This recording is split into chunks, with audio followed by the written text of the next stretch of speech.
Hi, all. Welcome to today's webinar, HR's AI Advantage, Driving Workforce Transformation for Better Business Results. I'm Kate Harner, and I'm on the marketing events team here at Betterworks. We're happy you can join us today. I'm personally calling in from Charleston, South Carolina, and not to brag, but it's a really beautiful day here.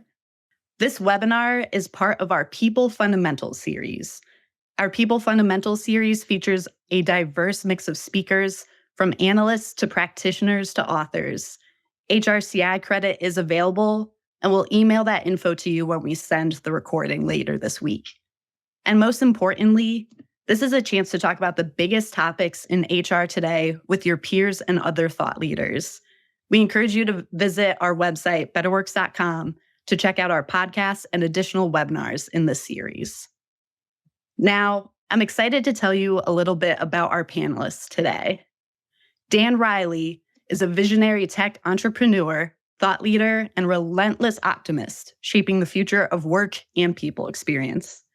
As the co-founder of RADICL, he's dedicated to transforming how businesses think, act, and operate, helping leaders and organizations not just adapt, but lead in an era of rapid change.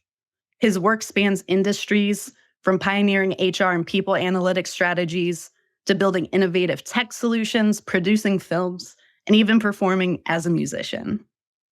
Brandon Sammut is a two-time Chief People Officer, currently leading at Zapier, which is a software automation platform powered by an 800-member, all-remote team in over 40 countries. Brandon specializes in building high-performing teams and draws from a diverse background in business development, talent acquisition, talent development, education, and venture capital. Nick Haap is the Director of Talent Management and Continuous Listening at KeHE Distributors. He's known for modernizing HR through technology, analytics, and innovation. With experience across Fortune 500 companies, he designs scalable solutions that boost engagement, retention, and performance. A trusted advisor to executives, Nick bridges people strategy with business outcomes. And our moderator today is Jamie Aitken, Betterworks Vice President of HR Transformation. Jamie has extensive experience translating strategies into tangible performance results, including talent management, leadership development, communications, change management, and employee experience initiatives. She has led workflow and system redesign, strategic planning, and positioning in both public and private, international and national organizations. But before we get to that panel, I'm honored to introduce our first speaker, my colleague, Michelle Gouldsberry, our Senior Content Marketing Manager, who created our 2025 State of Performance Enablement report and will now share those key findings. Michelle, welcome, and the floor is yours. Thanks, Kate. And I just want to say hello to everybody out there. Welcome. I think we have a great session set up for you. I'm going to start out by telling you a little bit about the key messages and key findings from the report. We do have this report if you have not seen it yet. We do have it available in the docs section on this webinar platform. As well, you can find it in our resources library on our website in the carousel section at the top. So let me tell you a little bit about this report. The respondents were about 1/3 individual contributors, 38% non-HR managers, either with direct reports or not, and just over 30% HR leaders or HR managers. What we found with this year's research is that there is very uneven adoption of AI across the workforce, which is in turn leading to sentiment gaps about AI that impact businesses. And to close this gap, you have to start with building trust and transparency about where your organization is headed with AI. And Andrea Lagan, our COO, said it best that unlocking AI's potential begins with fostering employee trust. Be transparent about AI initiatives and address concerns like bias and organizational accountability. One of the big findings was this paradox between AI familiarity and fear. And this requires a bit of explanation. Now, this graph that you're looking at has a lot of data points in it, but what I want to call your attention to is the green area of very positive sentiment.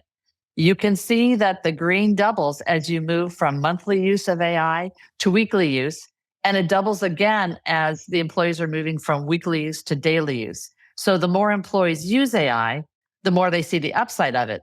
And the less they use it, the more unaware they are of its potential and power, and the more suspect they are of AI. Almost 9 in 10 daily users of AI, about 87%, say it increases their productivity, and an even greater proportion, 93%, realize that AI is currently being underutilized in their companies. We found that companies most often use AI for routine work like drafting business communications and doing data analysis, and for operational activities such as software and hardware development. It is used less for those higher order strategic and creative activities. But here's where the paradox lies, and that is that about half of employees who are enthusiastic about AI also fear that it will replace them. Employees who are what we call AI super users are both very worried about losing their jobs and more likely to see AI as an opportunity creator when compared to those who never use AI or very infrequently use AI. So you can see on the slide, employees who are positive about AI are 3 times more worried about losing their jobs to AI, but they're also 3.5 times more likely to see AI as an opportunity creator. So they see both the power and the promise AI, and it leaves them feeling paradoxically both excited and worried. So the question is AI the great equalizer, driving productivity and innovation, or is it the great destabilizer? And it's an important question because AI is no longer a trend, right? It's becoming the scaffolding that supports work. But who benefits from it today and who is at peril in terms of both people and organizations? Well, the answer is it depends on how it's viewed, whether it's viewed as a human helper or as a job replacer. It also depends on whether and how AI is adopted across the organization. So what our research showed is that there is uneven AI adoption across companies.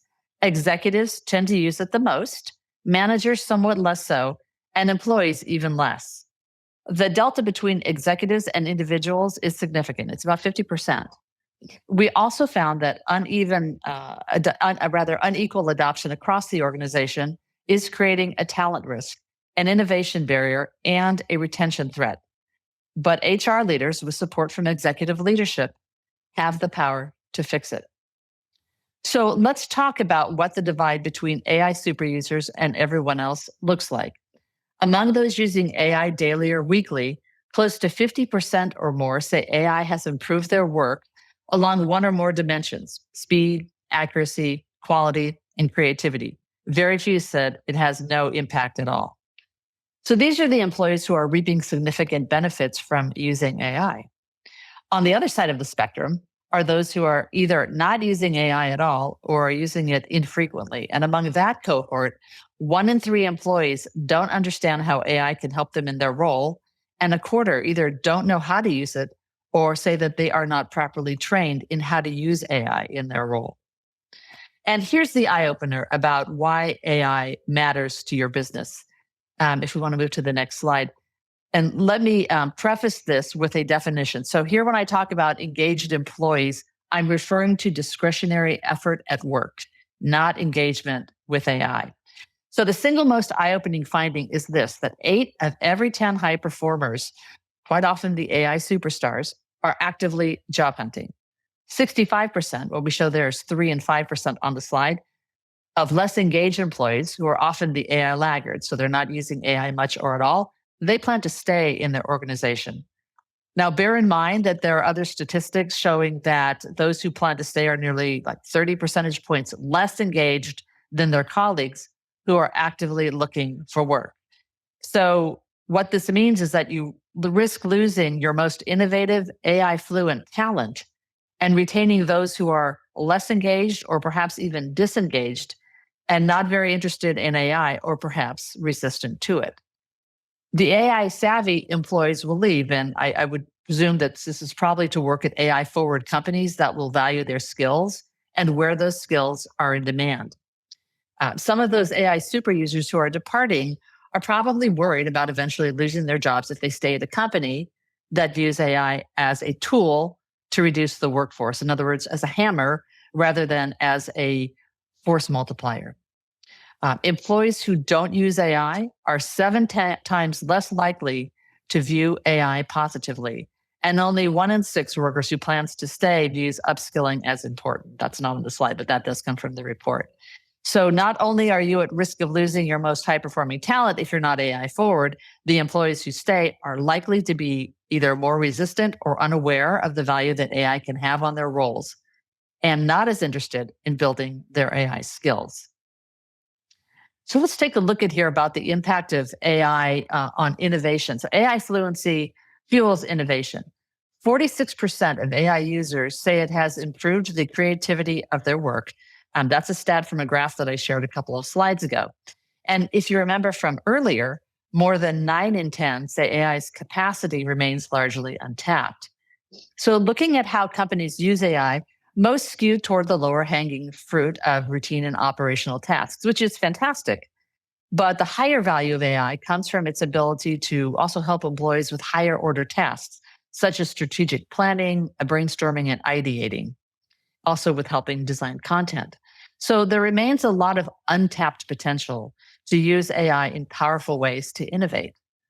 The value of AI is also its ability to free up more time for employees, and that includes managers, to pursue those uniquely human-powered activities where AI may be able to assist, but where the true benefit comes from the sum total of an individual's experience, their compassion, their ability to connect and see patterns, et cetera, with the help of AI. So there is a statistic that comes from the 2024 Work Trend Index that's done by Microsoft and LinkedIn. And it says that according to 71% of business leaders would choose a less experienced candidate with AI skills over a highly experienced one without such skills. So it's all about what you can deliver today as an employee. And experience is important, but it matters less now. Of course, having both is second to none, right? And I found this interesting quote from PwC that I wanted to share. This comes from one of their AI articles that I think was earlier this year. And it says, be intentional about making AI an intrinsic part of your business, a natural part of everything you make and do. One of the most valuable forms of innovation comes from using AI to continuously improve ways of working. Teams that are comfortable using AI in their day-to-day work are more likely to innovate with AI. And organizations that embrace AI innovation across all levels of work, from automation to strategic planning, will be the ones that define the future. So AI fluency is not only good for organizations, it's also good for managers, as I alluded to recently. And we know from past research, ours, Red Thread research, Gartner, among others, that many managers have felt overburdened, undersupported, and have said they feel burnt out. That's not new. We've known that for at least the last few years. This year's Betterworks research, like past years, also found that employees feel their companies are falling short on career and skills development, which we know historically is a big reason why people stay, and the lack of it is a big reason why people leave.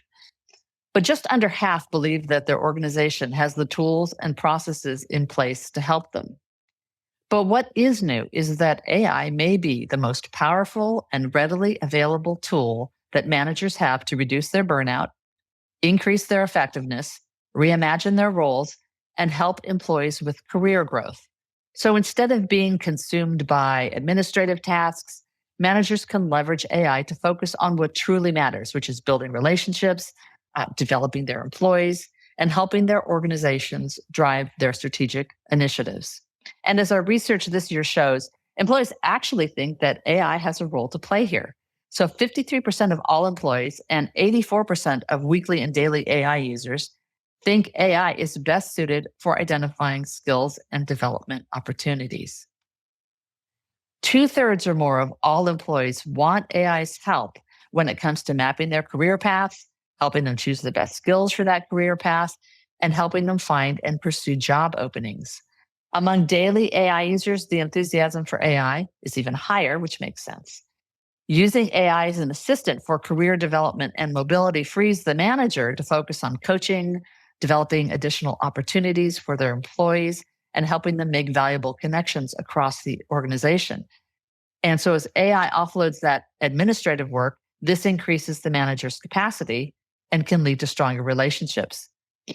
And I just want to point out here that there was a study from Red Thread Research, I think it was from last year actually, that shows that managers who connect personally with their employees are rated 3 times more effective. Something to think about, right? So managers can not only be made more efficient by using AI, but managers also act as the channel for promoting equitable AI adoption across the company.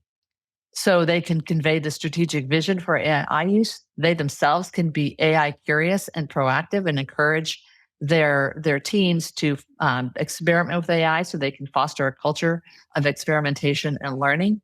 And they can encourage team members to share insights and best practices. And I want to read this quote from Jamie Aitken, who came up with this observation. Managers are vital to the future of work. AI doesn't replace them, but it amplifies their impact. By automating routine tasks, AI frees managers to focus on uniquely human roles like coaching, guiding skills development, and driving innovation. This transformation empowers managers to elevate their teams, unlock potential, and shape the organization's strategic future. So before we wrap up, I want to share some really compelling insights from the research about the impact of AI on performance management. So this year's research found that about 9 out of 10 managers and employees give AI-enabled performance management a thumbs up, compared to about 4 out of 10 employees without AI-assisted performance management. In organizations that use AI for performance tracking, goal setting, and learning and development, satisfaction rates climb because AI simplifies and speeds performance management activities. It alleviates routine managerial tasks, and it also frees managers to focus on that high-value coaching and feedback. So anywhere between about 1/3 to 43% of employees with AI and performance management say that AI is, if we want to move to the next slide, that AI is more accurate, more objective, more comprehensive, and more personalized than their manager. Now, this is not to say that AI should replace the manager or replace human judgment, but it can act as an assistant. By consolidating feedback and multiple data points from a performance management system, AI can offer a more comprehensive, holistic, and unbiased assessment of employee performance. And so AI can restore trust in performance reviews by providing real-time, unbiased, and continuous feedback. Managers can also use structured AI-assisted conversations to guide discussions. And so this ensures that feedback is specific, relevant, and timely so that employees can act on it. When AI-assisted feedback is used in peer feedback, it can also take the guesswork out of how to properly phrase observations, and it enables professional-sounding, thoughtful feedback that strengthens peer relationships. It also makes giving feedback less daunting. Let's face it, this can increase employee adoption for giving feedback by reducing the fear and difficulty elements of how do I, create a feedback that is viewed in a positive way, that isn't taken the wrong way, doesn't upset my colleague, doesn't create, obstacles that I didn't mean to create. So leveraging AI in these ways frees up managers to focus more time on high-value coaching and strategic guidance and makes things easier on employees. So what is the path forward? AI isn't just about efficiency, it's about equity, it's about engagement, it's about growth. And we believe at Betterworks that the future belongs to companies that democratize AI access, that close skill and sentiment gaps, that combine AI's power with human connection, and that evolve their practices, such as and including performance management. And with that, I'm going to hand it over to Jamie and our fantastic panel speakers.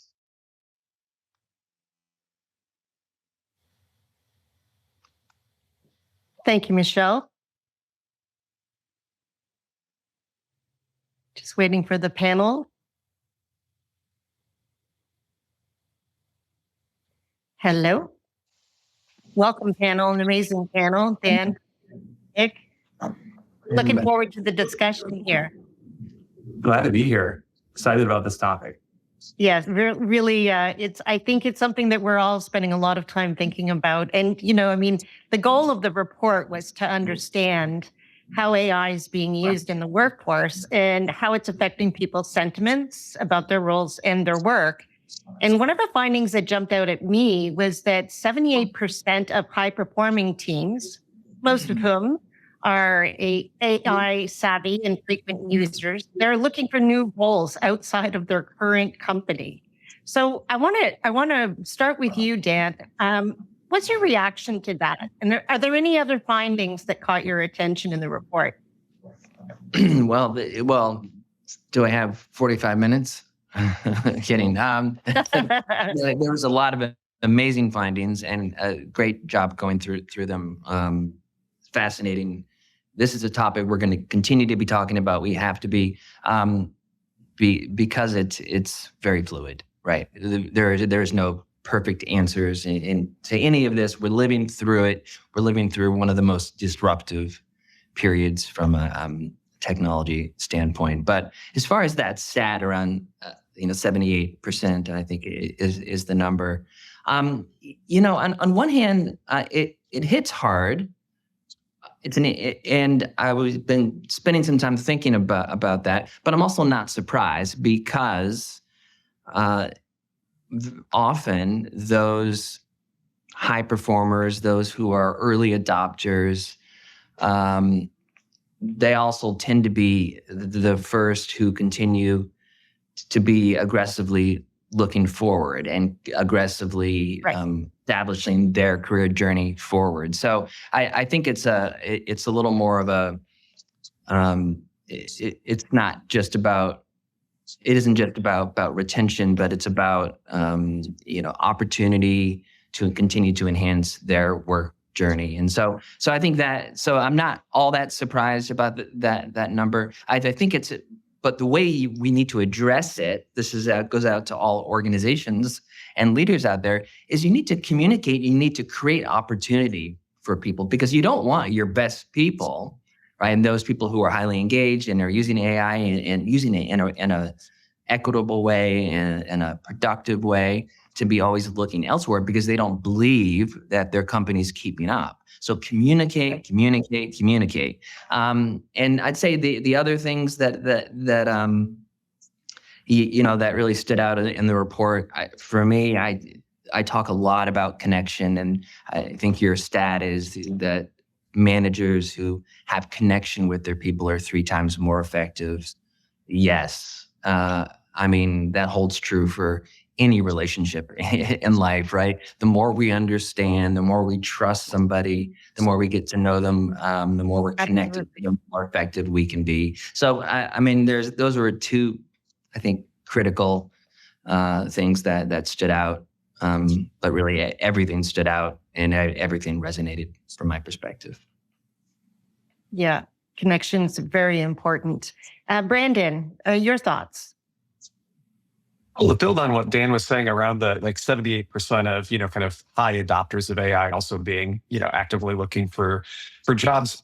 I want to kind of put a fine point on the second of the 2 root causes that Dan mentioned, which is all around, not so much around, individual opportunity within the organization, but rather, what we see, including with our customers, is that these, early and high adopters of AI have the best sense of what is now possible with this technology. And as a result, you can look inward, on your own organization with a bit of a more critical eye.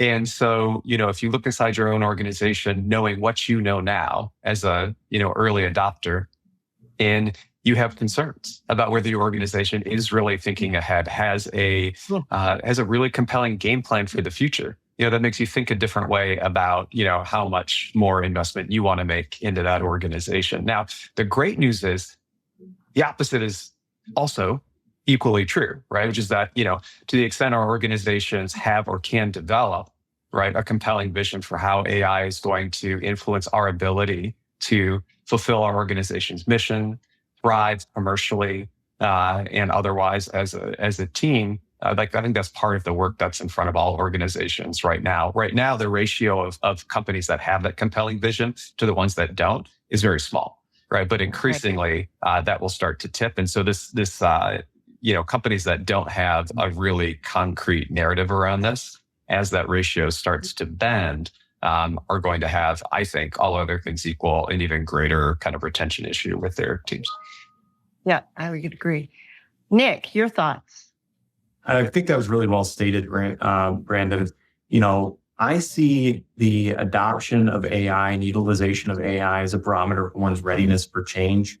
And so those who embrace a disruptive technology like AI are just more likely to be prepared for change and recognizing that their companies or the companies around them, which take the lead, will likely be more successful in the future, as exactly what Brandon said. And, because this is more of a revolution in how work is done, if these companies don't move quickly and employees don't recognize that their companies aren't moving quickly, they'll want to be able to survive at a company that does. So that goes back to the points that were made by both Dan and Brandon, just the fact that they're able to look into the future and the capabilities and potential that AI has to disrupt the workplace and make sure that they're in a position to come out ahead. And, I couldn't help but think that of the performance and potential matrix, simply because, it's referred to as a 9-box because we are introducing our talent review process at this time of year. But I would envision that the individuals, if you think about the performance on one axis and adoption of AI and utilization of AI on another axis, that there would be a really strong correlation between that and a traditional 9-box. So there's a risk, right, to companies, as you stated within this finding, that you're probably losing, the people in those top boxes that are likely high potential and high performers if you don't have a solution or vision on what your AI strategy is going to be. Yeah. Well, let's keep on that theme around change. So I'm going to pose this first, Dan, to you. So you co-founded RADICL with the ultimate goal and vision of helping leaders manage through change.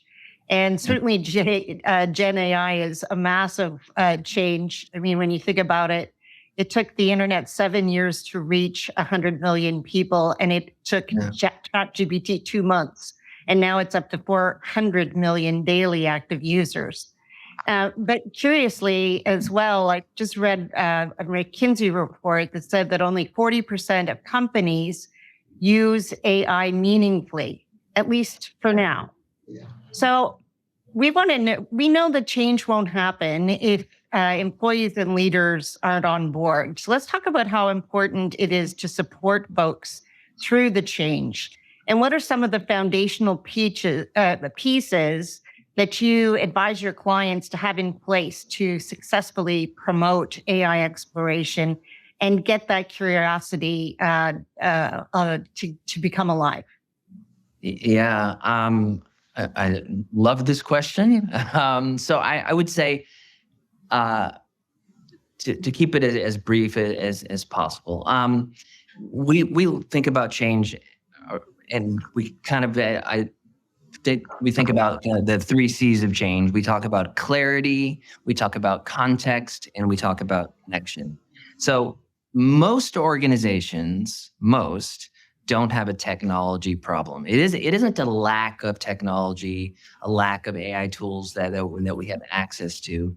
What they have is actually, how are we going to use it problem, a strategy problem, using it with intentionality. What problems are we solving for, right? As we know, many organizations, especially larger ones, have 50, 60, 70, 80, sometimes 100 plus work tech solutions in place, which is, frankly, it's kind of, it's insanity. It's employee experience at its worst. We're trying to solve for employee experience by just throwing more tech at the problem. So you have to be super intentional with AI. And if you don't have a strategy yet, don't allow employees just to make one up and use things on their own. Communicate, this is how we're using it. This is how we want to use it. These are the tools we want to use, we expect to use. So again, it comes back to communication, being very, very intentional, clarity, so people know what you're doing, why you're doing it, what it means for their role. And then that allows people to actually feel more, they can be more open and honest about talking about how they use it. And if it is taking 30% of their tasks away, that's okay. Because now that 30% of time can be used for more human-centric and purposeful work, right? And then context, again, again, how does it fit into the larger organizational strategy? And then, of course, any change requires connection. Anytime we're going through change, we have to be connected. We have to have alignment, an understanding of why we're doing this. We're at point A. Why does point B feel better, look better, taste better than point A? So that would be my my high level thought around change, as it's linked to AI for sure. I love it. I love that. I love this notion or this thread of connection that keeps coming through. And I'm going to pass over Nick and Brandon. I think both of you are going to have an opinion and maybe even share with us some guiding principles that you have in place for AI adoption in your own companies. And what does your AI strategy look like as it stands right now? Nick, I'll start with you. Yeah, I will say that our AI strategy is still being defined. Fortunately, our organization said you're welcome to use AI just as long as it doesn't include any type of sensitive information. It's a good standard to have initially. I will say that among other organizations I've spoken with, which are really highly regulated, they basically just turned it off. Like, you are not allowed to use it. And I can't help but think that they're putting themselves at a huge disadvantage by doing that. So I would anticipate that they'll start to realize the impact of not utilizing AI over time, and then quickly turn around and then come up with a strategy. I am a little bit more cynical, however, in this notion that the advent of AI is going to allow us to have more human interactions, and I only base that upon what was promised when the personal computer and work computer were initially rolled out, that we're going to have a lot more time in our day because we can get our work done quickly. Versus, now that we have these computers, we can do a lot more work in a shorter frame of time. I think the same is going to be true with AI. There's just more expectations of us as we can do things faster as an organization. So my hope ultimately is that our organization can accelerate our productivity, quality, strategy, and creativity. But in order to get there, we need to provide best practices and plenty of examples to do that. So that way, we have more scaffolding, we have some more support for our employees who maybe are kind of on the sidelines at this point, don't know how to use it, don't know what it can be used for, and get really some opportunities to start leveraging it for the work. Yeah, I love that. I think it definitely needs to have some intentionality to it, no question. Brandon, curious to hear your thoughts on this. There's one thing I'll underscore from what we just heard from Nick and Dan, which is that these AI tools are tools. And just like all the technology tools that came before them, they are not a replacement for a strategy, right? Technology is a how question within a strategy. It is not the why, the what, or the why now. And so, to Dan's point from earlier, that's where we and our leadership teams need to start. All the how and which tools, security protocols, guardrails, that follows strategy. The real talk on strategy, though, is when it comes to AI, it's going to have fundamental implications for how the work gets done and how companies do their staffing strategies. There is no doubt about it. And I think it's really important for leadership teams to wrestle with what that means for their company specifically, because otherwise the team will tell its own story about that. And that can get in the way of so many of the benefits that we've been talking about. I'll give you a very specific example if we have an extra minute. Yeah. About 18 months ago on Zapier's customer support team, our support leader looked ahead at the economics of how we were providing support to customers, and those economics were breaking. Meanwhile, some of this AI tooling was coming online, and she and her leadership team had a pretty strong hypothesis that they could start using those tools to meaningfully increase the per person productivity on the support team, such that they might not need to increase the size of the overall team indefinitely, even as our customer count grows at a pretty good clip every year. She got up in front of that team and she told the story of how the economics were starting to break and how we needed to do more with the team that we already have. She shared a very specific vision for how she thought that could work. She shared a very specific expectation. She said 12 months from now, our average handle time for a support ticket, which is one of their core productivity metrics, basically needs to go down by a half or even 2/3. We will figure it out together. That was the other part. We will figure it out together. In fact, we have to figure it out together because the way this is going to work cannot come from the leadership of the team. It's going to come from the folks working with customers every day. And it was also very clear that I'm not interested in reducing the number of roles on this team, but we probably aren't going to add to the team indefinitely. But if we row together, we will invest in you. You will become truly elite, right? In the thing that you do best, and in doing so, we will. And now the other upshot of that is because the postscript is they figured it out. And as part of that success, those folks are also now paid at the top decile of the market, because from a productivity point of view, that's an easy ROI case for the company. I love that. Yeah. I'm going to shift focus a little bit here because, of course, I'm very interested working at Betterworks around performance enablement. So are you currently using AI in your performance enablement or performance management, or do you have plans to? And where, if you're just planning, where do you think is the potential to improve this process? And if so, what do you think will be the impact? And Nick, I'm going to circle back to you to go first. Thank you, Jamie. And I'm actually very proud to say that we are leveraging Betterworks AI assistant tool. And right now it's being utilized by our team members to help create objectives or goals, as well as refine the information of the responses within our checking questions that we're having on a more regular basis. So it just kind of helps, and even more so for the managers, when they provide responses to the checking questions about the employee, they can make sure that it's well crafted and providing a better story and getting the message across to their team members. Now, I will say this is only scratching the surface to what's possible, and this was mentioned earlier in the presentation, because I think in the future, AI can leverage the available inputs within the tool and even outside of the tool, such as previous ratings, check-ins, observations, progress, comments, feedback, and you name it. And that it could actually produce kind of a rating category with the justification for that rating, as well as coordinating.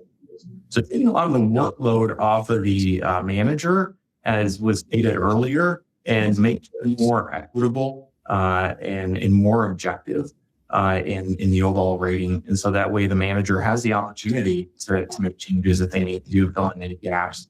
But hopefully it gets the job done for 90% of people. But I think more importantly, we take it one step further, AI can suggest potential development opportunities for you based upon the communications we're going through. And so I think that's really what unleashes the potential of the team, is when AI can be tracking what's going on, the feedback that you're getting, and then recommend potential development. And maybe even link it to your LMS, maybe even link it to other people who are really good at that skill, to connect you with mentors.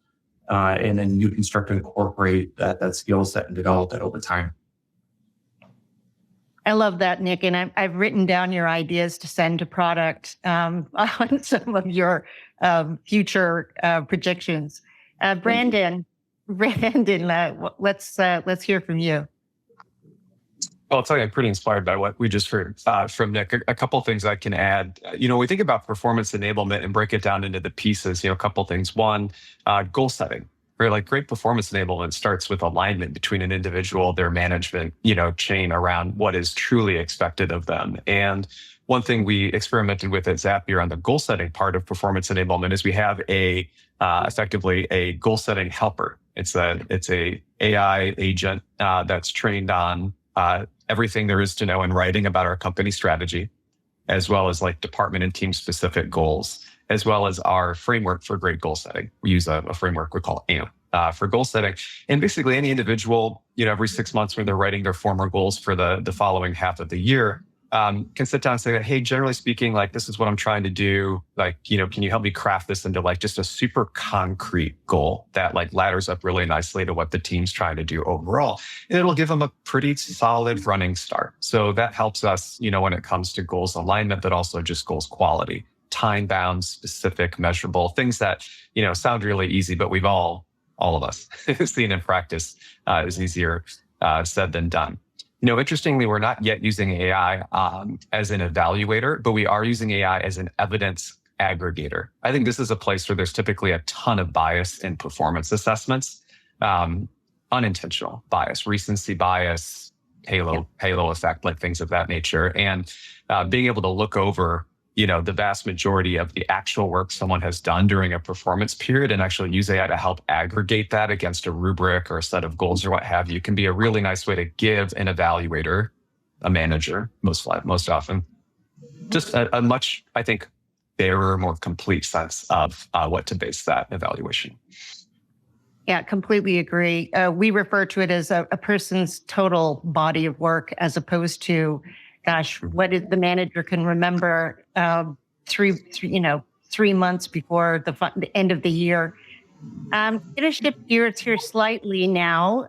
Charles Duhigg, who wrote The Power of Habit, mentions that periods of disruption are actually the best time to form new habits because existing habits become destabilized. And so with that premise, I'm going to ask the panel, Dan, I'm going to hear you up first. What do you think would be the right rewards to cue a positive behavioral change when it comes to using AI? Or what kind of programs do you or your clients have in place that are working? And how are employees being encouraged to participate?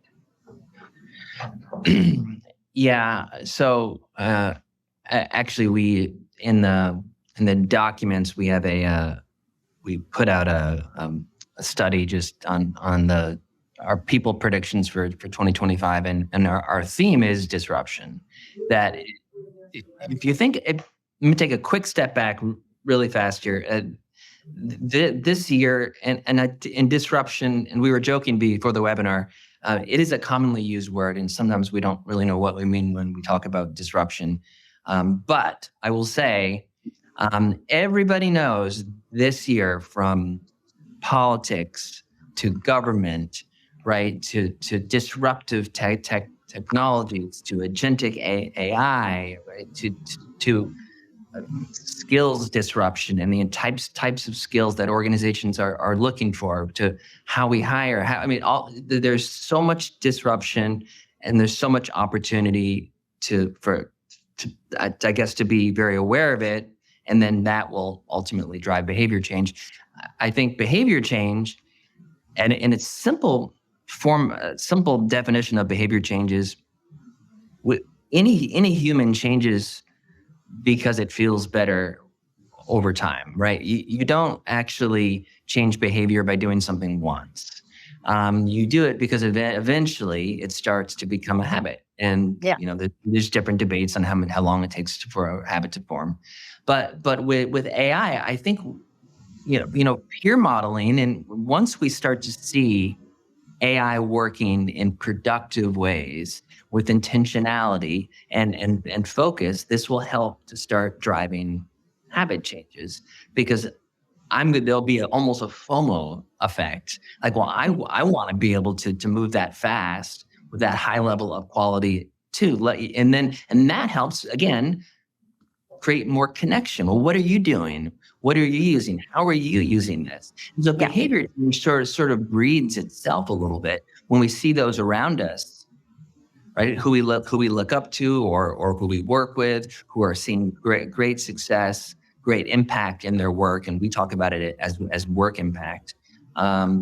You'll likely, hopefully, start to experience behavior change. But again, it takes consistency, it takes connection, it takes commitment, it takes being a little bit fearless, and it takes experimentation, right?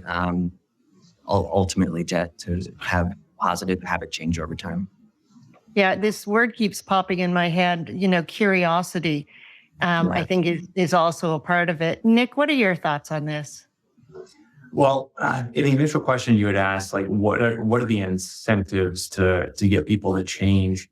And frankly, I think that late adopters of AI will eventually take notice of how quickly their AI counterparts are delivering the work, offering like quality messaging, and being thoughtful in their frames and having some greater level of creativity than they may have seen in the past.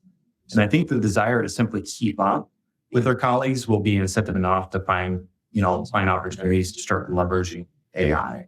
Now, Brandon and Dan and I talked about offering those tools up front. So when people are inspired to want to start utilizing AI, that they'll have something that they can build off of and develop their skill.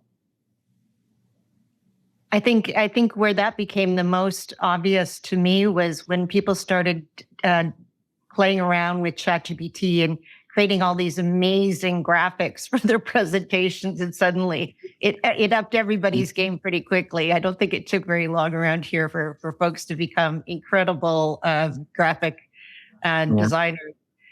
Brandon, weigh in here, please. Well, just to put a bow on some things we've talked about up to this point, what I'm hearing here, which I would co-sign, is, be clear about what's in it for individuals, not just the business. I think there are some really compelling answers to that question that are not spin or are not stretches. But I think the other piece of it is maybe a little bit more of a stick style incentive is move the goalposts. Sometimes we're going to need to move the goalpost for what's expected first, and then come right alongside and show folks how we can, reach that higher bar together. That can be very motivating when it's done in a supportive and collaborative environment. And the last thing I would say in terms of incentives and from getting folks to, think creatively is set your guardrails. Folks have very concrete questions around what am I allowed to do? Yeah. Name and answer those questions definitively, just like all the studies we've already read, right? Like creativity is highest actually when there are clear constraints, not in the total absence of them. Yeah. So here's an interesting segue to that. So Dan, can HR lead the adoption of Gen AI in the organization? And if not, who drives it? What's the relationship between HR and the CEO in all of this? And how about HR in the line of business leaders? So who runs the show? It can't be run in a silo.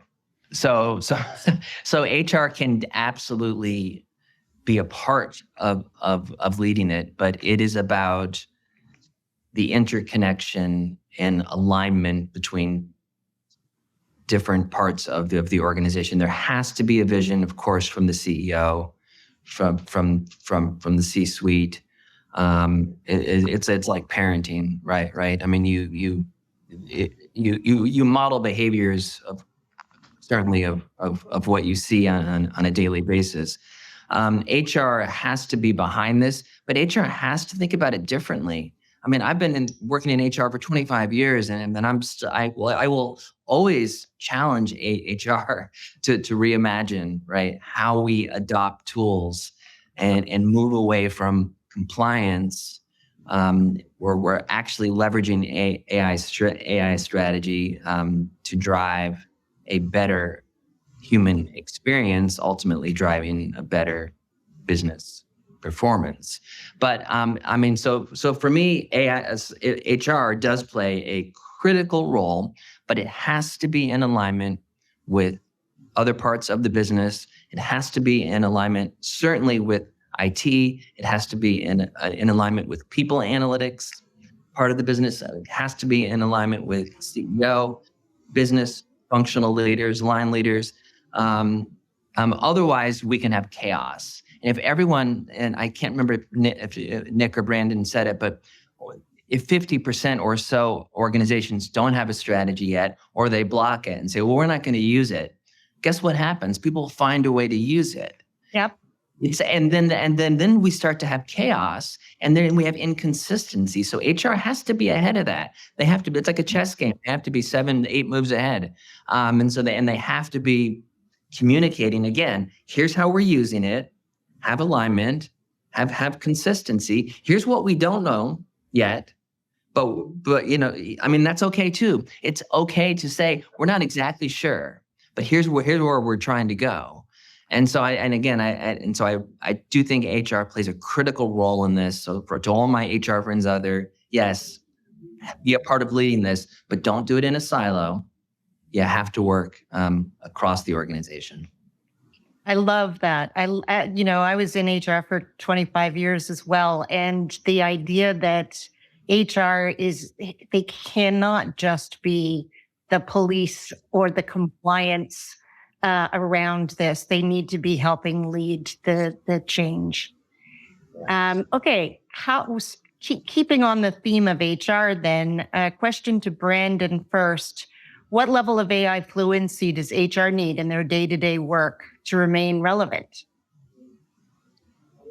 Well, it's a good question. I think the short and unsatisfying answer is it depends on the role. And I think that answer would be very similar in any part of the organization. But I think what's neat, like to take something abstract and break it down into something tangible that we can all go do.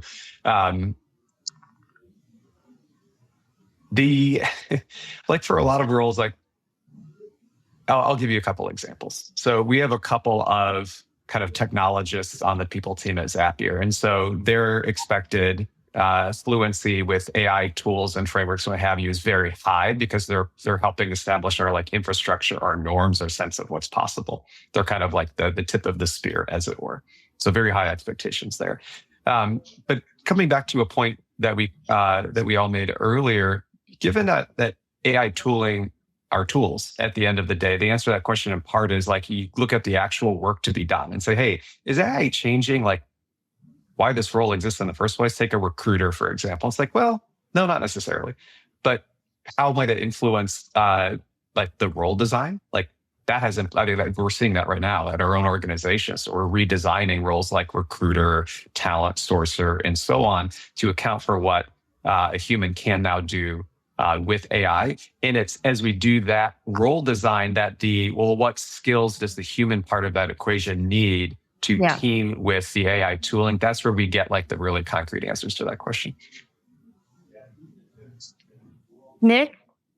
That was a great point, Brandon. And speaking from personal experience, there are just many routine tasks in which HR can be like painstaking or time consuming, such as you think about writing a job description, creating competencies. That was something I never looked forward to. Writing. So at a minimum, I would think if you're looking at AI fluencies, you would at least want HR to be capable of writing quality prompts, which produce an output that is around like 90% of the desired product, right? So there's training out there on guides out that are available that would help inform. And I'm still personally learning this, like different things that you could ask of the prompt to help refine it and get to where you want to be. And again, once you become more proficient at that, the faster you get your work across the finish line. And so I would think that would be initially a bare minimum. Okay. Now I want you to put on your visionary hats. Let's just go, Dan, you first. Give us your prediction for where you think AI could take us to in say 5 years from now. Mars. I'm kidding. Sorry. I actually language that I've been using is. We talk about our life partners, our partners, or whatever in relationships. I think it becomes your thought partner. That's the way I like to think of AI at an individual, from an individual perspective, and ultimately kind of a clarity engine, if you will. So, and I do believe it will continue to allow us to spend less time managing the work, right, and more time doing the work that matters. So I am optimistic about what we can do with AI and where it's going to take us. Being optimistic doesn't mean we shouldn't challenge the heck out of it, and we shouldn't test it, and we shouldn't be intentional and focused and call it out when it's not doing what we want it to do. Optimistic means we believe it can actually be used for good. So AI can be used for good, and if we actually pay attention to it, we have these types of conversations. So that's my 5-year hope. I'm going to circle back with you after I talk to Brandon and Nick, because I want to give you a minute to think about. You've mentioned connection throughout all this the panel discussion. Yeah.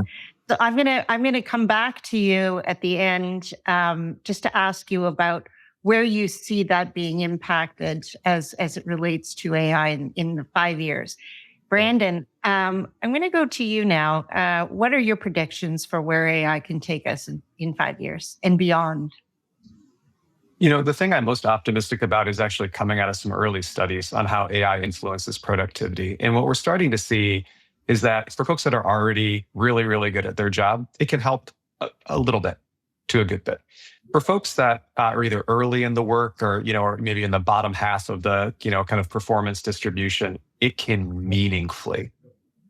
It's like rocket fuel for their opportunity. And so what I think we're going to see, and what I'm most optimistic about, is a bit of a raising of the floor, right? Where more people can be included. It breaks down language barriers and all kinds of other cognitive, it's just there's a lot of opportunity there in enabling more people to be more uniformly awesome at their job. And that I think is, a big part. I think that's worth playing for. I love that. Uniformly awesome. Nick? This may be a conservative prediction for that 5-year time frame, but I would ask people to envision a point at which your hierarchy includes AI agents, right? Maybe it's an AI agent, as an assistant for each and every person, or maybe an AI agent within the org chart that does a lot of the routine tasks. It would be scheduling interviews or screen candidates or different things like that. So I think we could easily get there within a 5-year period, and the structure of organizations looks slightly different. Brandon mentioned earlier, they're looking at their roles and saying, okay, how can we expand this, or how is it going to change? And maybe the visualization for that is, okay, where do these AI agents sit in the workflow? I love that. Dan, my putting you on the spot question: how does connection connect with all of this? To first answer, think about, go back 20 years and think about how we all connected, and the way, and go back to the rotary phone, and now move to 2025, right? The way we've gotten the speed at which we've been able to stay connected and check in on each other, family members, just through the art of texting, through the art of group communication, through the art of social media. Yes, has social media done some terrible things? Absolutely. But has it been beautiful in many ways? Of course, right? It's brought us together in so many ways. So I think AI is going to actually allow us to understand each other a little bit more, and truly understanding personalities of each other based on actions over time, right? So AI will actually start to understand you as an individual and actually amplify that. And it will give you a little more self-perspective as well. And so I think this creates an opportunity for incredible cohorts of people and teams to work together more effectively, more efficiently, with a greater understanding that's ultimately driven through AI. So that tough conversation that was always so challenging to have will just immediately happen, all right, in the moment, in the flow. I love it. I do believe but I want to be, my final statement would be, let's remain human through all of it. It doesn't replace the beautiful opportunity of human connection. It just helps become, I think, again, that partner to human connection. I love that. That's a great way to end our panel discussion. And Kate, I'm going to invite you back on stage. Thank you all so much. I learned an incredible amount from you all in this past hour. Thank you, team, and thank you all for joining us today. If you can take our short survey, we'd very much appreciate hearing your feedback. And thank you for joining us. Hope you all have a wonderful day. Thank you so much. Thank you. Thanks, everyone.